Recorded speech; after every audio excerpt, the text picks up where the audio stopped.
Cubile, it's your boy Fuego Cabron, and you tuned in to What's Hood with me, the compa FC, welcoming you back to another Goodnight Food Productions over here on the Binge on this network over there on the YouTube channel.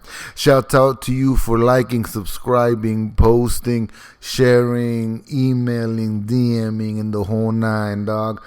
Thank you for tuning in to the great shows such as Happy News with Perry Kurtz, the upcoming Universal Dreams with Shanice Nice, the upcoming Reading Ronin with the homie Bryan, of course, What's Hood with me, FC, Olden Times TV, Sam of All Trades, and of course the flagship This, That, and the Other with the homies Bryan and Sam, dog. Shout out to them, shout out to you, and let's get with the shit.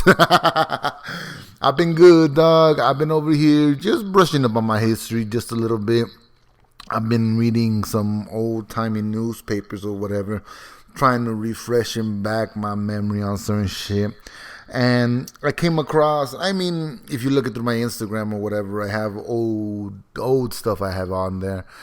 But I started thinking about the Latino presence on the planet, you feel me, or on the country, if you would. Well, what we call a country or whatever, or what have you. But as I look deep into our history, memories come flooding back, you feel me?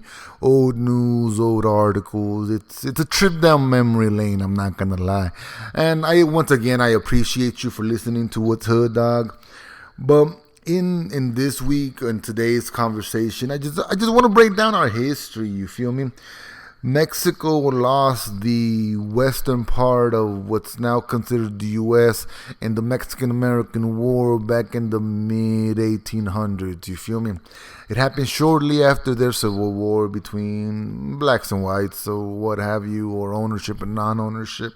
What bugs me out sometimes in history is how you have people kind of debate what the Civil War was about. Some of them want to claim money, one of them claim state rights.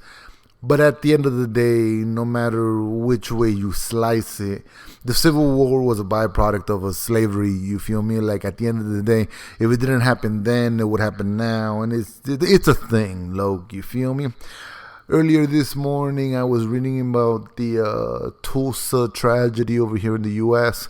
and how certain researchers or scientists, I don't know what the fuck to call them, but they're in a rush against time before 2021 to find the mass graves of the Tulsa race riots in the early 1900s, you feel me? And also in the U.S. in history, 1910 to 1920 was considered the Red Summer just because it involved a lot of racial divide and racial conflict, you feel me? Which is why, if you sit down and think about it, looking back towards, what's the word I'm looking for? If you look back at the early movements of the civil rights, it's interesting how it took about 20 to 30, 40 years after the Tulsa situation for that movement to pick up steam, you feel me? I was talking to somebody the other day and I remind them how much of a cultural shock it was to have career day and have cops come in, and then like 2 months later you read about cops using water hoses and police attack dogs and part of the KKK and the whole nine.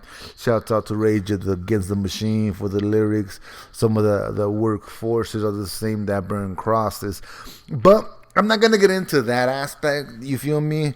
There's a lot of other podcasts out there. Shout out to them. I hope you all listen. I hope you all educate yourselves, you feel me? I hope you're willing to put yourself in a situation in which, forces you to, again, think differently. But what came to mind was how Mexicans have inadvertently influenced a lot of these policies that quote-unquote Americans ideal, you feel me? The whole cowboy movement, buckaroo movement, outlaws, the Wild West. Like, a lot of that shit is very Mexican-based, you feel me? My bad. So there's like Joe Rogan did a recent podcast about talking about the Comanche and how Europeans guarded horse breeding, and in those conversations, like it's a nice little cute thing to think that the west side of the quote unquote U.S. was free for the taking, you feel me? And yet all the cultural ties that they claim to be cowboy country, this and that, blah, blah, blah. It was birthed from Mexicans, you feel me? The vaqueros, the rancheros, the homies out there living on horseback. And it's just interesting to me that you have the Mexican-American War where, bam, they lose a good chunk of Mexico. Followed by in Mexico, 1860, 70 maybe, you have the Mexican Revolution where Benito Juarez becomes president. And within, for a better lack of a term, Benito Juarez's cabinet, you found racism in there as well too, you feel me? I got into a lot of arguments with people in my culture out here that claim to be educated, and one of the favorite things they love to throw at me is I can't be racist because I'm too Mexicano like you. And it's all like, nah dog, we're not built the same. You know, when I got into my car accident, I walked up and asked the individual if they were all right or whatever. And the first thing they told me after I asked them, like, yo, you okay? You fine? Like, I know you're a little shaking or whatnot. They look at me and they tell me, let me guess, no insurance. I'm like, dog, I know I look Mexican, but come on. And they point to the little Mexican flag and they're like, I'm Mexican too. And yet you were being a piece of shit. You feel me? Like, it's one of those things, dog, but that's a whole other conversation.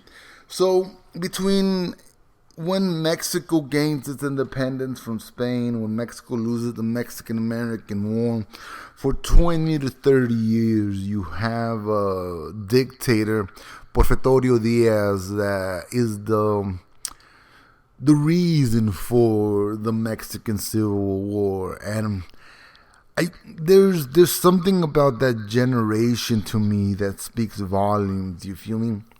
Because everybody took up arms, you know? And here we are 100 years later, you know? Emiliano Zapata got shot in 1919.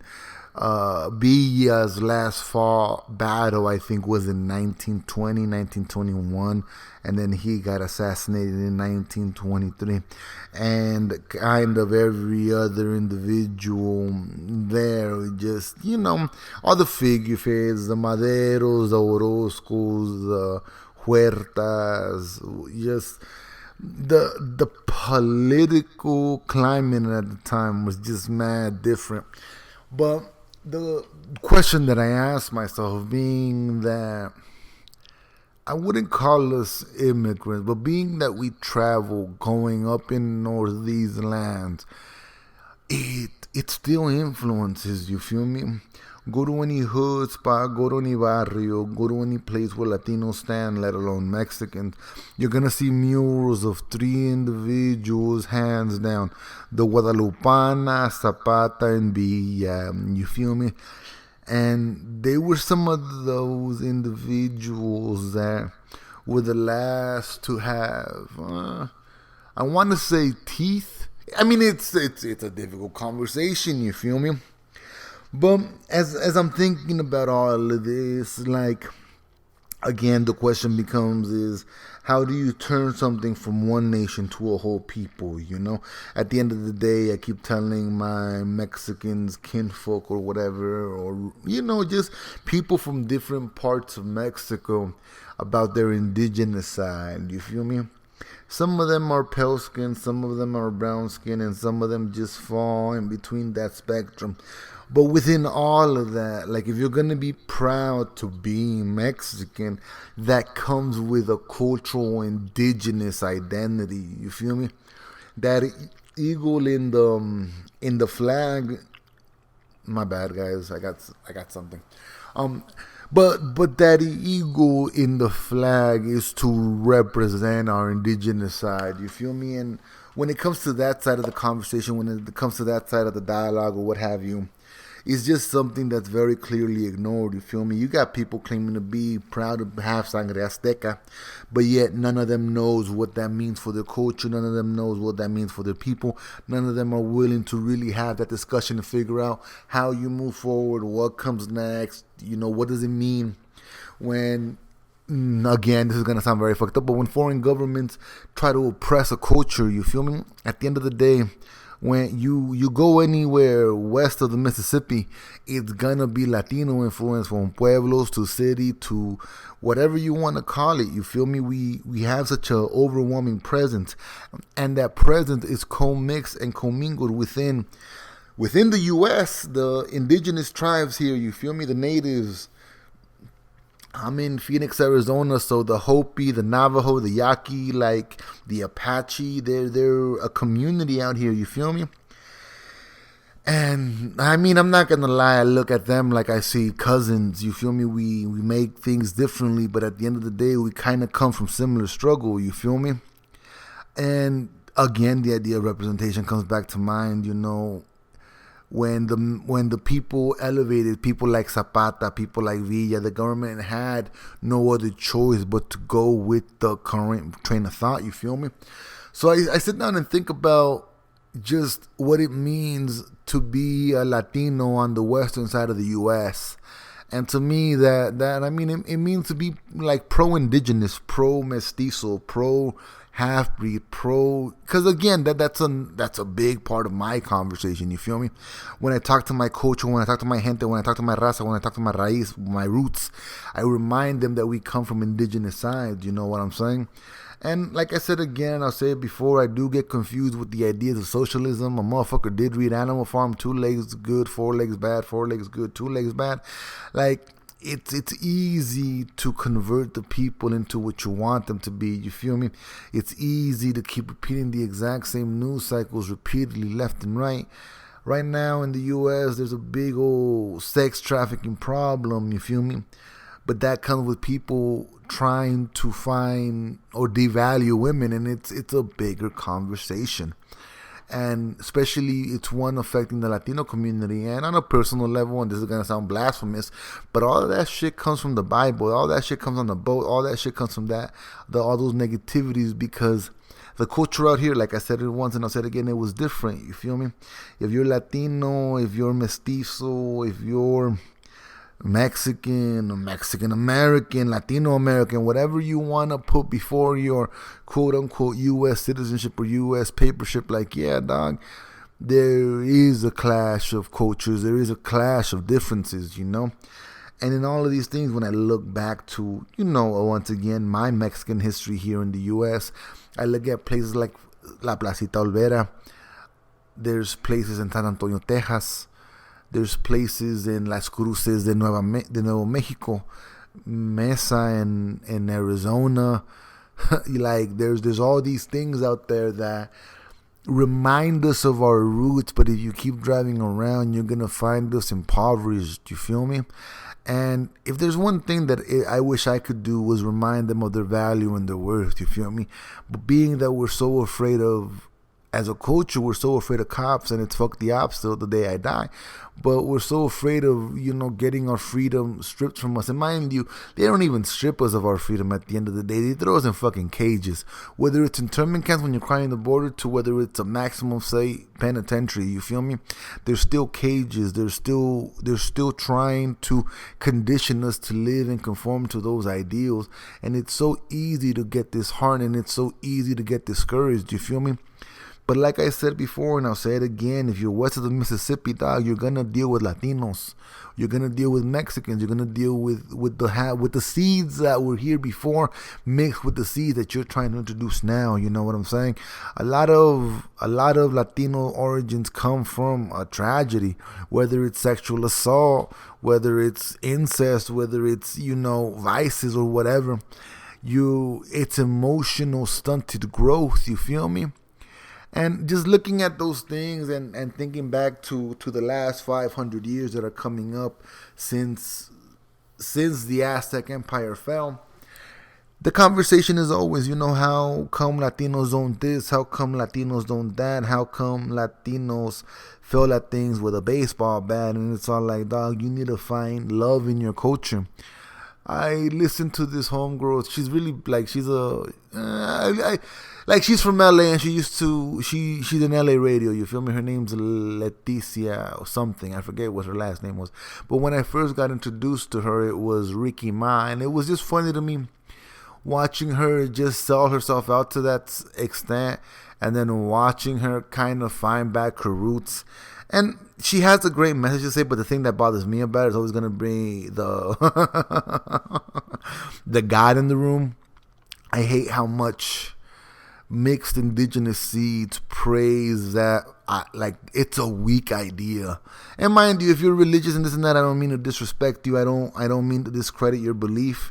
I just hope that one day you stop fearing your judgment. You feel me? You start living for the now, for your community, and you're able to supply for your community. You feel me? But in thinking about all of this, it just reminds me of just how far we've come and how far we have yet to go. You feel me?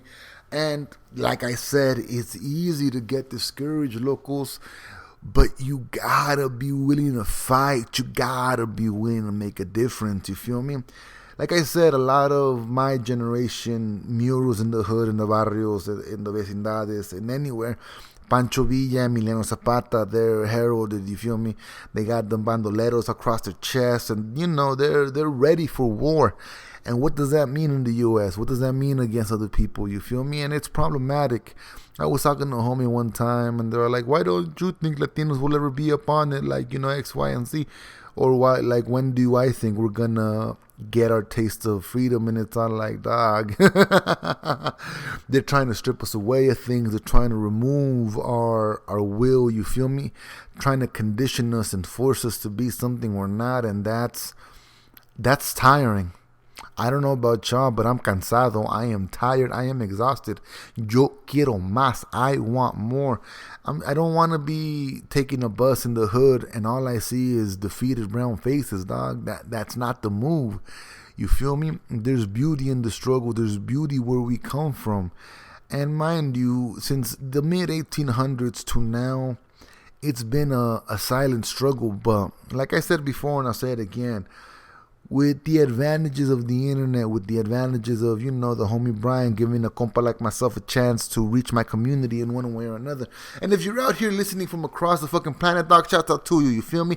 I hope I'm able to introduce you to a little bit of a different way of thinking out here on the western side of the world, under these administrations that don't give a fuck about the people, you feel me? And I'm not saying socialism is the right thing. I'm just saying that we need to walk away from those ideals that enslave us and force us to be beaten down and broken down, you know what I'm saying? And if you think that socialism is the way, doc, I hope you're able to put your own spin on it, because this has, it's bigger than that, you feel me? We had to find a way to start investing back into our parents' parents, you feel me? We got to find a way to give back to our community so that they can find some representation in the world, so that way they can grow up to be individuals instead of, being statistics. Because at the end of the day, the Mexican-American War was led through propaganda. And the only way we fight back for our space, the only way we fight back is by not showing any fear to them. And again, I understand gun violence is a thing, but I'm a big firm believer if you got your U.S. citizenship, dog, get a strap. I'm not saying flex it. I'm not saying, go out there and rob a bank, dog. I mean, you're free to do what you want. I ain't gonna stop you.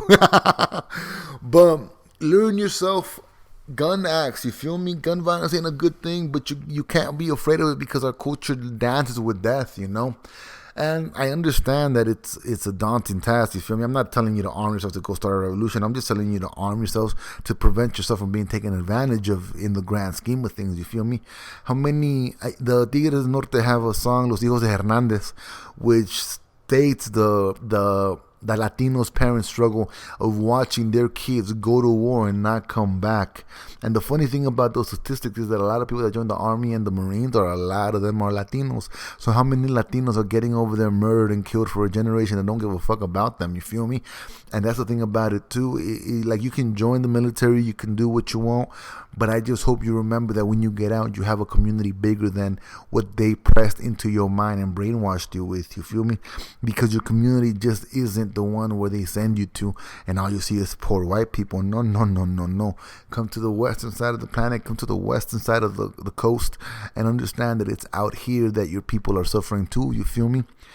And eventually, in due time, I'll get into the Alamo and the lies of Davy Crockett and all that other bullshit. I mean, at the end of the day, me vale, whether that war was won or lost, you can't remove us. Like, that's not something that's gonna happen.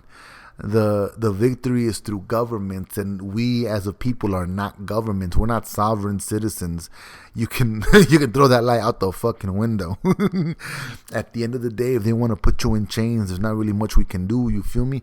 I duck it every single time I talk to a cop, and I'm pretty sure a lot of other people do. But you just remember, you have the right to stay silent. But you also have to know when to speak up against oppressive things or against negative ideals. You feel me? There's things out there that I stand for, that I fight for, that people look at me and they're like, oh, it's just a waste of energy. And it's all like, dog, I need y'all to be better. I need y'all to be collectively trying to elevate us and our neighbors and those of us in the struggle and those of us that get harassed the exact same way, if not worse than, they do or we do or what have you.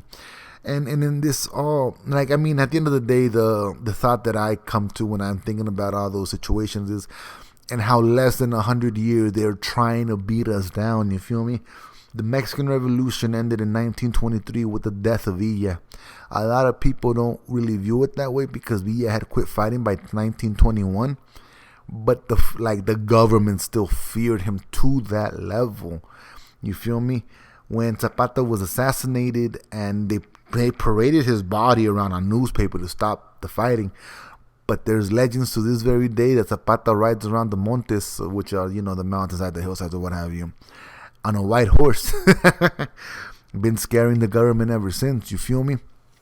Then you look at situations like Bolivia, where the indigenous presidents had to be forced out of the country in exile because corporations and just other bullshit is they don't wanna let the indigenous people be. They don't wanna, let the indigenous people find their value or their worth. These corporations, for whatever the fuck they are worth or whatnot, they exist to oppress us as a financial class, as a minority class, and then they expect us to feel like our parents are second-class citizens. And like I said before, and I'll say it again, the object of What's Hood and the object of Forever Cabron out here speaking on the microphone is to remind my culture that they're golden, you feel me?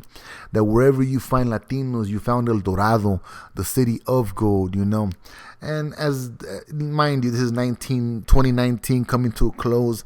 And come 2020, I'm going to give you guys a little bit more different takes on things, you feel me? But that all comes with patience, you know what I'm saying?